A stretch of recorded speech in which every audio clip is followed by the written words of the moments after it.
es lamentable que estamos viviendo esto en nuestro gobierno regional, con tanto problema que tenemos a nivel regional, con tantas cosas por hacer, con todas las facultades que se pueden tener para iniciar al menos la solución de los problemas.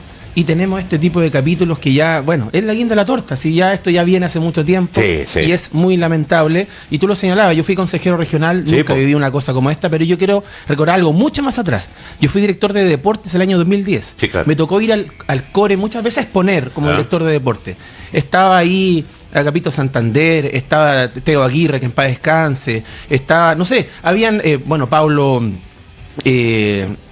Paulo Muñoz, porque en paz descanse también. O sea, habían dirigentes políticos de peso, y donde habían ahí de verdad unos debates que eran muy fuertes, muy álgidos, pero eran con una altura política, intelectual y conocimiento que realmente uno se admiraba de esos dirigentes, escucharlos ahí, preguntarle a uno por la política de deporte, etcétera. Entonces, yo tengo ese recuerdo de ese consejo regional que no lo integré, sino que como director de deporte, y veo ahora y realmente me da pena, es penoso el nivel a lo que hemos llegado con este gobierno regional que lamentablemente nos tiene estancados como región, que es lo peor, somos todos nosotros los perjudicados, y aquí no hay un grupo perjudicado, somos todos nosotros los que estamos nosotros. Y pensar que la alternativa era tú, ¿eh?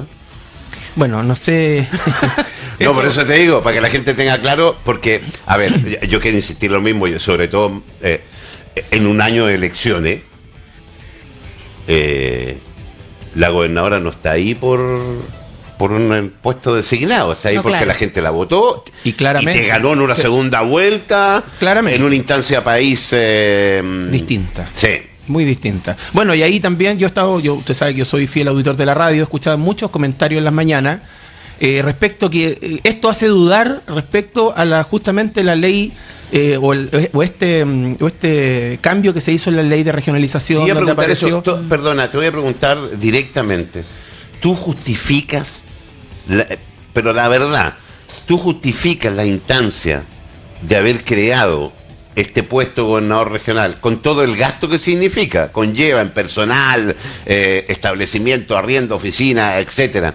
¿Se justifica realmente? Mira, yo voy a ser súper sincero. Yo siempre hablo de frente. Yo cuando postulé y vi en la teoría lo que era, porque no nos olvidemos que era teórico en ese tiempo, era un cambio de ley, se pensaba lo que iba a hacer, yo creí que era un buen instrumento, que se podían hacer buenas cosas y que estaba bien hecho en general la idea que se estaba proponiendo.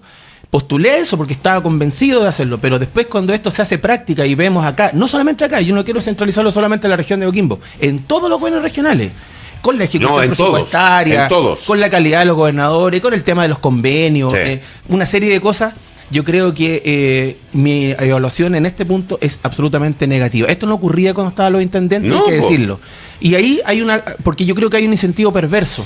Porque no es casualidad que no solamente acá, sino que en todas las regiones, una cantidad enorme de consejeros regionales quieran o se han presentado o han manifestado su intención de postularse a ser gobernador.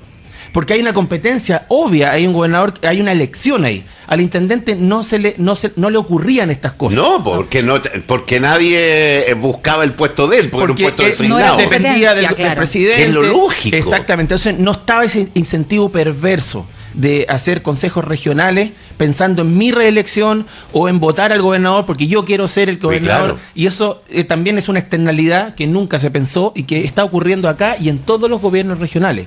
Entonces, en esa evaluación yo creo que es negativa, hemos perdido tiempo, se ha perdido muchos recursos y creo hoy día, mirando hacia atrás, que funcionaba mucho mejor la figura del intendente con estas dos responsabilidades que tenía, en lugar de esta figura del gobernador que entró sin competencias, entra con estas externalidades de incentivos negativos, una serie de cosas que lamentablemente no han funcionado como se pensaba en la teoría. Oye, ya salgámonos de ahí un poquito, vámonos a otro tema porque yo tengo algo que hablar contigo. Cuénteme. Casas de apuestas. Yo lo que veo que las casas de apuestas están más presentes que nunca. En las camisetas de los clubes, en las páginas web, en los comerciales. ¿Qué pasó con la famosa ley de las casas de apuestas? A ver, Perdona, una casa de apuestas, Betano, que es auspiciador de la Copa América. Está ahí estaba en el GC de la transmisión anoche en Copa América. Bueno, son dos proyectos los que están en relación a esto. Uno es el proyecto de autoría mía y que tiene el objetivo de la transparencia deportiva. Yo lo he explicado, pero lo voy a explicar rápidamente. Transparencia deportiva. Ese proyecto lo que busca es que los clubes y todos los actores del deporte no tengan relaciones comerciales con las casas de apuestas, a través de sponsor, es cierto, las camisetas, o también como líderes de opinión en algunos jugadores que tienen contrato y promocionan en los medios de comunicación. Ese proyecto está dormido en el Senado. He hecho varias gestiones para poder sacarlo de ahí. Está en la Comisión de Deportes del Senado y no ha tenido movimiento. En la sala pasó prácticamente con votación unánime, rápidamente, pero en el Senado ahí quedó durmiendo ese proyecto de transparencia deportiva. Hay otro proyecto que hoy día está en la Comisión de Hacienda del Senado, ya, que entró por Economía, se fue a Hacienda, debiera ir a la sala y en las vueltas debería estar en noviembre de vuelta ya en la última trámite, que es un proyecto de Economía que busca legalizar las casas de apuestas online en Chile. Dos cosas muy distintas. Distinto, claro. Yo a priori no estoy en desacuerdo de que se legalicen, porque si tú vas en contra, y lo sabemos, es como prohibir el alcohol, el tabaco, vas a crear un mercado negro. Absolutamente. Mejor regular. Mejor regularizar, saber quiénes son los dueños de esto, dónde están radicadas esas casas de apuestas, que paguen impuestos en Chile, que tengan una conformación legal en nuestro país, con un representante legal al cual uno pueda demandar o puede ir a reclamar que tenga una cara visible y saber de dónde vienen esos recursos y por dónde van esos recursos. Y ese proyecto, que es bastante robusto, lo ingresó el presidente Sebastián Piñera en sus últimos meses de mandato. Y este gobierno lo tomó, prácticamente le hizo algunos maquillajes menores y lo envió, lo patrocinó, porque se entiende de que se tiene que regularizar este tema. Y ese proyecto de ley va en la línea y está en la Comisión de Hacienda del Senado. El proyecto de deportes, el proyecto mío, está en deportes del Senado en este rato. Ahora, hay algunas voces, no lo he podido corroborar, pero hay algunas voces extraoficiales que señalan de que lo que se quiere hacer en un momento determinado, llegar con los dos proyectos y revisarlos en una comisión mixta para saber si se puede hacer un solo proyecto. Una fusión. Pero yo creo que no es compatible. Porque si por un lado estamos regularizando las casas de apuestas que van a poder tener contratos, etcétera, por otro lado estamos prohibiendo que esos contratos al menos no estén relacionados con el deporte. Entonces, por un lado se pueden estar dando el ok a estos contratos y por otro lado se puede estar prohibiendo. Entonces, ahí va a haber un lobby gigantesco de estas casas de apuestas porque les interesa mucho ingresar a toda la base de datos de los clubes. Y ahí es donde se origina mi inquietud y que después se transforma en un proyecto de ley. Porque a mí me manda un mensaje un día, el primer año de cuando fui diputado, asumí diputado el 2022, un padre que me dice que su hijo de 9 años le sacó su tarjeta de crédito sin ningún tipo de restricciones, ingresó a una casa de apuestas y le empezó a apostar, a cuenta de su tarjeta de crédito, con una tremenda cuenta. Pero peor aún, se dio cuenta de que había un grupo de amiguitos de la misma edad que hacían lo mismo. Y peor aún, se dio cuenta de que los clubes le enviaban a sus redes sociales del niño, le mandaban vouchers de apuesta y le mandaban incentivos. Sí, claro, la inteligencia artificial. Exactamente. Entonces ahí es cuando se empieza a originar este tema y ahí hay que hacer una línea respecto a la probidad de poder tener estas casas de apuestas funcionando como corresponde, en la legalidad, pero con una línea roja que no estén relacionadas con la transparencia deportiva, con los menores de edad, etcétera. Tema sobre la mesa, estamos junto al diputado Marco Antonio Solantay. Te voy a llevar ahora a las cuentas de luz. Ay. Temazo. Yo quedé impresionado con la respuesta del ministro Marcel, porque encontré la aberración más grande, que te digan que no hay plata para el PGU, no hay plata para los hospitales, no hay plata para esto, no hay plata para otro, y van a querer plata para subsidios. Como diciendo, nos pasa el aviso a ustedes, pero a nosotros también directamente, que hay que subir los impuestos. Como que la gran solución en este país es subir los impuestos. Entender también que el subsidio están congeladas tarifas del 2019. O sea, vamos a pagar la fiesta ahora. Misma fiesta que pagamos con la inflación por los retiros. ¿Cómo ves tú este tema? ¿Cuáles son las salidas que pueden haber? O vamos a tener que comernos calladitos, yo creo, el alza. Bueno, un poquito de contexto. El 2019 las tarifas se congelaron en el marco del estallido social. Ya, el presidente Piñera definió congelarlas por este tema, porque estaban reclamando por 30 pesos en el metro. Imagínense lo que iban a hacer los reajustes de las tarifas que se hacen anualmente, y se manda un proyecto de ley y se congelan las tarifas, pero le puso un tope de 1.300 millones de dólares. Hasta ahí se congelaban, sea un año, sea 2 años, pero había un tope en esa ley. Se llegó al año 2022, asumió este gobierno y mandó un proyecto de ley patrocinado, donde en lo personal nosotros y la bancada de la UDI y la derecha en general lo votó en contra, para extender este congelamiento. Ese congelamiento. O sea, este gobierno extendió este congelamiento. Ya llegaba al 2022, un poquito pasado los 1.300 millones de dólares, aproximadamente 1.500 millones, y la deuda de 6.000 millones de dólares que hay hoy día se genera entre 2022 y la actualidad. O sea, este gobierno definió seguir congeladas las tarifas, y sin contar que por ahí habían algunos economistas relacionados a este gobierno, no Marcel, pero economistas en general y diputados economistas, como el diputado Winter, por ejemplo, que defienden el congelamiento de tarifa, el congelamiento, una cosa. Bueno, aquí hay un ejemplo claro de cómo se puede, ¿cierto? O qué sucede cuando se congelan los precios, por ejemplo. Entonces, eso sucede, pero después este año el gobierno se sienta con nosotros en la Comisión de Minería y Energía y nos plantea: diputados, hay que descongelar esto. Ya esto no da más, esta deuda crece. ¿Quién plantea eso? ¿El ministro? El ministro Diego Bardou. Sí, el de Energía. De Energía. Y él nos plantea esto, y nosotros hacemos el estudio y asumimos, y lo sigo asumiendo, y yo creo que esto no es criticable, digamos, que esto hay que, en el fondo, enfrentarlo y de una vez por todas, y hay que ponerlo al día, porque no podemos seguir en esto, y más o menos estamos transversalmente de acuerdo en eso.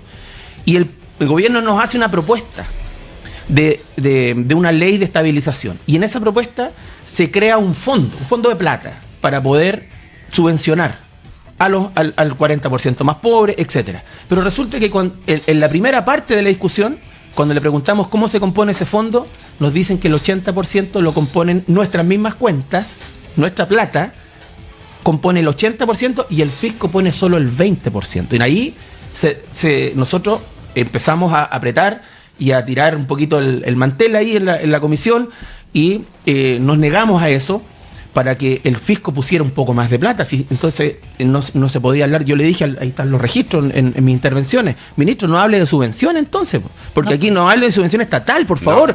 Aquí lo están poniendo nosotros mismos, los mismos usuarios.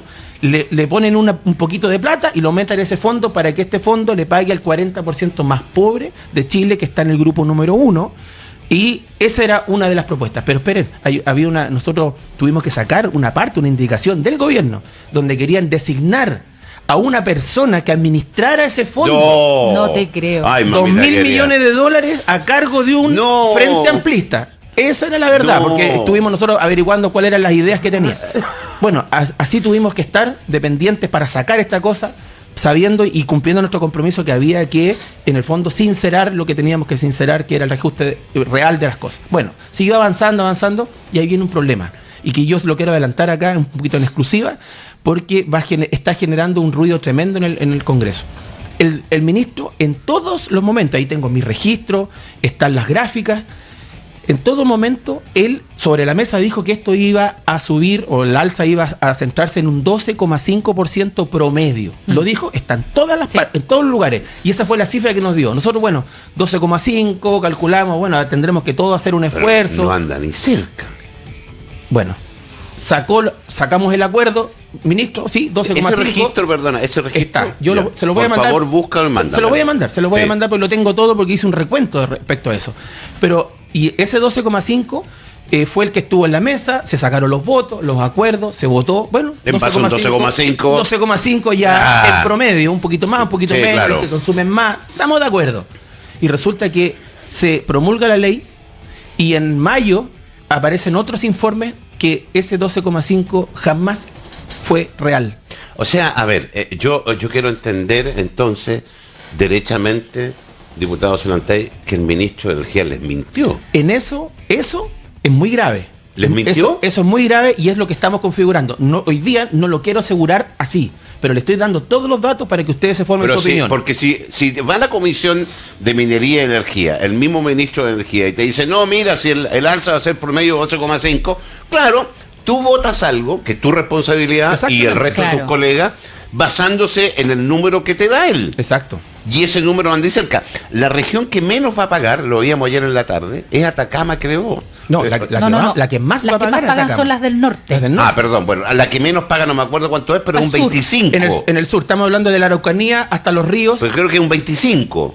Creo. En el cuadro, claro, es que por eso iba en eso. Que después aparecen otras tablas de expertos, distintas líneas que no son del gobierno, y aparecen promedios de 21%, 25, 27, 33. De 28 a 33, bueno, sí. Y ahí hay tablas, ayer publicadas en el Diario Financiero, en La Tercera, en EMOL, etcétera, que son de grupos especializados. Pero, mire, para ser bien justo, en el cuadro que entrega el gobierno, que se lo voy a mandar también, que lo entrega ahí, que lo liberó cuando hizo su exposición el ministro, porque yo lo cité en forma urgente y diligentemente llegó el miércoles pasado. Ahí está mi pregunta, ministro, usted nos dijo 12,5%, y lo voy a mandar el video. Usted nos dijo eso, ¿es real o no es real? Tal cual, contésteme eso. Y el ministro me lo vuelve a reafirmar el miércoles pasado. Es un 12,5 porque se calculó tal y tal cosa. O sea, lo vuelve a reafirmar y en las tablas y en ninguna parte da ese 12,5%. Y ahí, en la tabla que entrega el gobierno, el promedio es 14,7%, casi 15%, ni siquiera en su propia tabla, ni siquiera en la tabla de ellos. De ellos, del que le entregó el gobierno, la que usa en la exposición. Y ahí el 14%, y en esas regiones que yo lo nombré recién, de la Araucanía hasta los ríos, tienen un promedio 14%, que son los más altos, y la región metropolitana y las del norte el 18%, en el cuadro de ellos. Pero aquí están las otras tablas, que son las alternativas. Entonces, ¿por qué le digo que no me la quiero jugar hoy día? Que con todos estos datos que le estoy dando, que hubo una manipulación, al menos ocultamiento, mentira, como quieran llamarlo, en el Congreso para buscar los votos. Porque esto va a empezar a operar el 1 de julio, ahora. Pero está bien, pero Marco Antonio, hubo un ocultamiento. Yo le estoy dando todos los datos. O una cifra errónea entregada por el gobierno para obtener los votos. Porque si a ti te dicen, como diputado o miembro de la Comisión de Energía, y a toda la sala, no a mí nomás. Por eso, a toda la sala. Claro. Le dicen, oye, ¿sabéis qué? No, va a ser un 25. Lo más probable es que hubiera sido distinto. Claro, o sea, la negativa hubiese sido, usted sabe, pero para año electoral. Absolutamente. Y por eso hay una sospecha grande de esto. O sea, el león tiene cola, el león, como se dice. Claro. Pero yo, ¿por qué no quiero ser responsable? ¿Pero cuál sería la sospecha? No, porque al gobierno no le conviene que la energía suba. Imagínese en un año electoral. Por eso te digo. A usted le dicen, vamos a hacer una ley que va a subir 25% y hasta 33% en los pero al gobierno no le conviene eso. O sea, que a la escoba. ¿Y por qué? La gente va a empezar a presionar lo que está diciendo hoy día. Eso fue peor. Porque la gente lo que está diciendo hoy día, más subsidios. La clase media, el grupo 2, que somos la gran clase media donde más o menos se consume. El grupo 3 prácticamente son las fábricas, la industria, los que consumen mucho recursos. La clase media, esta pyme, todos más o menos son los que más van a subir en promedio 33% hacia arriba, en general a nivel nacional, y son los que más van a aportar a ese fondo. Y en la clase media no tiene ninguna subvención, ninguna. No, pero y ahí está siempre también, no ha pasado. Claro, y ahí está de nuevo mi pregunta hacia el ministro, el miércoles pasado, ministro, ¿hay alguna subvención para la clase media y las pymes? Y él dice, lo vamos a ver, qué sé yo. Y esta semana Marcel dice, ni una posibilidad, hay que subir los impuestos. O sea, nos quieren subir los impuestos a nosotros para poder aumentar el fondo que también estamos viendo nosotros mismos con nuestras propias cuentas. O sea, de verdad es tremendo y terrible. Y por eso también tengo algunas propuestas que si tengo un tiempo la quiero desarrollar. Pero cortito, pero déjame decirte algo. No podemos seguir viviendo los subsidios. O si no, este país va derecho a hacer lo que fue Argentina y el forado que nos va a quedar. Y tampoco podemos seguir pagando, y a ti no te corresponde porque no votaste, no podemos seguir pagando la fiesta del populismo de la clase política. La pagamos con la inflación, con los famosos retiros. Exacto. Y ahora la estamos pagando, y la vamos a pagar con creces, con el famoso congelamiento de la cuenta, porque si se hubiera descongelado, a ver, es muy distinto que te suban un 2, un 4. No duele tanto. A que te llegue una cuenta, con una alza del 40%. ¿Cómo va a ser ahora? Y ojo que es un subsidio bien mentiroso, porque al final la pyme, la que trabaja con el congelador, la que su cadena de producción depende de la luz, le va a cargar igual al que tiene el subsidio, su producto. Entonces al final es un subsidio re mentiroso. Exactamente.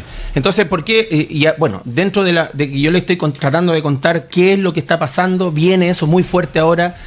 hay voces incluso del Frente Amplio. Yo me extrañé. Ayer estaba escuchando unas cuñas de radio de Santiago, qué sé yo, donde algunos diputados PPD, de las bancadas oficialistas, están tratando este tema. O sea, se están preguntando si el ministro les mintió. Es a ellos mismos. O sea, yo le estoy dando los datos y esto va a quedar... la otra semana va a ser muy fuerte este tema, porque se puede configurar un ocultamiento y eso es una discusión donde usted lo quiera poner. Ok. Pero ¿cuál podría ser la solución? Porque a mí me preocupa mucho que sigamos subsidiando como Estado, porque el subsidio, tal como lo dicen ellos, lo voy a pagar yo de los impuestos, como persona, como empresa. Es lo mismo que está pasando con la reforma previsional, que dicen, no, que vamos a aumentar. La estoy pagando yo. El 6% famoso adicional lo paga el empleador, no lo paga nadie más. Entonces, ¿cuál podría ser la solución? Mire, hay varias ideas. Yo estoy proponiendo una que creo que es justa. Cuando se habla de que la minería es el sueldo de Chile, bueno, que en esta oportunidad sea el sueldo de Chile. Pero está el royalty. Pero si Codelco está más en... Pero me refiero a la minería en general, la privada y la pública. Redistribuir el royalty. El royalty. Eso es lo que yo estoy proponiendo, que es algo rápido, que se puede hacer hoy día. Sí, que eran recursos que no están considerados. No están considerados. Es un fondo de 450 millones de dólares. Claro. 450 millones de dólares. Buen punto. ¿Ya? ¿Y por qué le digo? Porque este año, 2024, se está haciendo la recaudación del royalty. Y el primer pago de esta cuota de los fondos va a ser el 2025. Sí, claro. ¿Ya? O sea, todavía, como está en proceso, uno puede llegar a una ley corta, rápida, urgente y puede hacer una modificación. No lo podemos hacer nosotros porque es de exclusiva iniciativa del gobierno. Sí, por eso estoy apretando, mandé ahí a diarios nacionales también, locales, qué sé yo, porque es lo que podemos hacer rápidamente. ¿Por qué le digo? Porque esa cuota... que hay un adelanto este año, ya se pagó pero una parte. Es un adelanto. Yo me opuse, me han criticado porque me opuse, yo no me opuse al royalty. Yo pedí votar en contra para ir a una mixta y poder hacer una redistribución y sobre todo que este año, o sea, que la primera cuota sea realmente el otro año cuando haya plata del royalty. ¿Sabes lo que hay? Que se está pagando ahora a los municipios, a los gobiernos regionales, se está pagando un adelanto a cuenta del fisco. Sí, claro. Entonces Marcel dice que no tiene plata. Y dice que nos quiere subir los impuestos, pero a este año le hace un adelanto a todos los municipios y los gobiernos regionales, de nuevo en un año electoral, a cuenta del fisco. Entonces, ¿qué es lo que pasa? En el royalty, como todavía en el fondo no se concreta en su primera parte, estamos a tiempo de hacer una redistribución. A usted, Roberto, yo le hago una pregunta. Si yo le digo, los gobiernos regionales en general son los peores ejecutores de recursos, ya, absolutamente, en los presupuestos nacionales, en los presupuestos anuales, perdón, y además el royalty le va a dar más plata. Bueno, entonces mejor por eso mandemos algo de esa parte al fondo de estabilización y mejoramos y bajamos un poquito las cuentas de todo, especialmente de la clase media que no está considerada. Sí. Por eso yo encontré las declaraciones del ministro Marcel, que maneja la economía de este país, de lo más impresentables que hay. Exacto. Porque la solución de él es decir, subamos los impuestos. Yo les quiero decir a todos que subir los impuestos nos va a afectar a todos. Y sobre todo a la mayoría de este país que somos la clase media, que no estamos, que no accedemos a ni un subsidio, a ni un beneficio del Estado, a nada. Entonces, no podemos seguir con esa política, no podemos seguir subvencionando, no podemos pagar el populismo, porque lo estamos pagando nosotros. Ya 11 años, esta ley de reajuste está considerada hasta el año 2035, con 3 alzas gigantescas que vienen ahora en julio, en octubre y en enero. Esas son las violentas. Van a llegar al 40, 50% en algunos casos y 60 también. Pero esas 60 van a ir al grupo 3, donde está la fábrica y todo. Van a ir a precio. Van a ir a precio. Y van a ir, oye, se lo plantean mil veces. Hasta Marcel fue a la comisión nuestra y se lo dije, ministro, ¿usted garantiza que no van a ir a precio? Y con el no contestó nada. Y después, ahora aparece que al menos en 9 meses de nuevo nos va a subir la inflación. No, es tremendo. Y el Banco Central, y se dan el lujo de ir a una controversia con el Banco Central. Y el Banco Central dice, oye, pero ¿cómo vamos a hacer una proyección nosotros sobre algo que no estaba? Nosotros la proyección la hacemos con la ley publicada. Sí, claro. Entonces, ¿sabe qué? Es una cosa, y yo lo vivo toda la semana, de verdad yo tengo más ganas porque realmente uno se da cuenta de lo inoperante que es esta gente. No, es tremendo. Y ahí yo me extraño un poco porque Marcel supuestamente fue presidente del Banco Central, pero ha entrado en una justificación, igual que el ministro Van Claver, que era terrible. Entra en una justificación con este gobierno que realmente es inoperante y exasperantemente malo. Diputado Marco Antonio Solantay, hay algo que es clarísimo. Cuando tú eliges un gobierno, el primer rol es administrar los recursos del Estado. Ese es como uno de los primeros, ¿no es cierto? Garantizar la seguridad, que tampoco lo han hecho, qué sé yo. Pero este gobierno no es capaz de administrar los recursos del Estado, por ningún lado. No. Al contrario. Sí. Porque yo le pongo un ejemplo a la gente. La carne. El tipo que guarda carne que usa, refrigeradores y cámara. Sí. ¿Cuánto le va a subir la luz? ¿Usted cree que la carne no va a subir? Obviamente. El pollo lo mantienen en cámara. ¿Usted cree que no va a ir a precio? Pero si eso es lógico. Pero si es una cuestión lógica, que me hagáis pagar a mí, obvio. O sea, yo recalculo y digo, bueno, no me está dando por acá, qué sé yo, voy a reajustar en 100, 200 pesos el kilo, no sé. Pero si eso es lógico. Y como dice Nidia, ¿por qué no? Yo también fui un punto ahí con el ministro con el tema de las pymes. Porque se hablaba de pyme, que eso, bueno, acá hay una pyme, etcétera. Pero ¿qué pasa con esa gente que tiene en su casa, en vez de un garage, hizo un negocio, un almacén de barrio con 2, 3 coolers ahí, con 2 o 3 máquinas? Ellos también van a sufrir este tema. Pero lógico. Y están como residenciales. Entonces, había mucho de ese problema y nosotros, tratando de tener una actitud colaborativa, nos dice una derecha, una oposición obstruccionista, nosotros colaborativamente con el ministro, tratando de buscar soluciones, llegamos a un acuerdo. Yo mismo convencí a la bancada de que un 12,5% en promedio era algo relativamente abordable para todo el gran problema que se generó en los últimos 5 años, 6.000 millones de dólares en una deuda.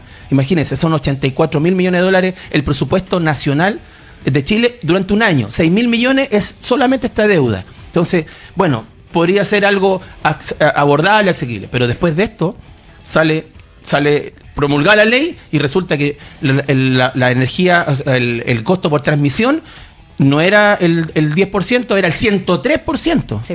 O sea, el 10% de la cuenta va el doble, el triple. Entonces, este tipo de cosas realmente son graves. Son graves. Es terrible, son es graves. Muy grave. Fíjate que estaba pensando, Marco Antonio Solantay, diputado, Nidia y querido, que me lo hace ver aquí un amigo. Ojo con los APR, la gente de la ruralidad, sí. Los APR, que para la gente que no sepa, es agua potable rural, que son los que alimentan, son bombas. Y esa bomba se maneja con luz. Con luz. O sea, se los va a pegar por todos lados. Por todas partes. Hay una irresponsabilidad tremenda. Por eso le decía a Roberto que cuando no se habla ni siquiera de la inflación, cuando nosotros preguntamos, ¿esto va a ir a precio? Y el ministro Marcel dijo, no debiera ser, no sé qué cosa. Después, esto va a generar inflación. Mire, nosotros tenemos una estimación y dando vuelta. Pero resulta que después de esto se publica la ley y dice que al menos durante entre 9 meses y un año y 12 meses, al menos la inflación que supuestamente estaba controlada o que fue derogada por decreto en la última cuenta pública del presidente, cuando dijo se acabó la inflación, o sea, porque lo dijo el presidente el 1 de junio, se acabó la inflación y ahora resulta que viene otro periodo más inflacionario, exclusivamente por las cuentas de la luz, y como dice Roberto, está relacionado a todo. Ahí está relacionado a la pyme, a la industria grande, a la industria del calzado, a todo está relacionado este reajuste que justamente va a generar un alza de precios y una inflación importante. Diputado Marco Antonio, te agradezco, alcanzamos a conversar 3 temas y rápido en la pasada, que era el más relevante de todos para mi gusto, te doy las gracias.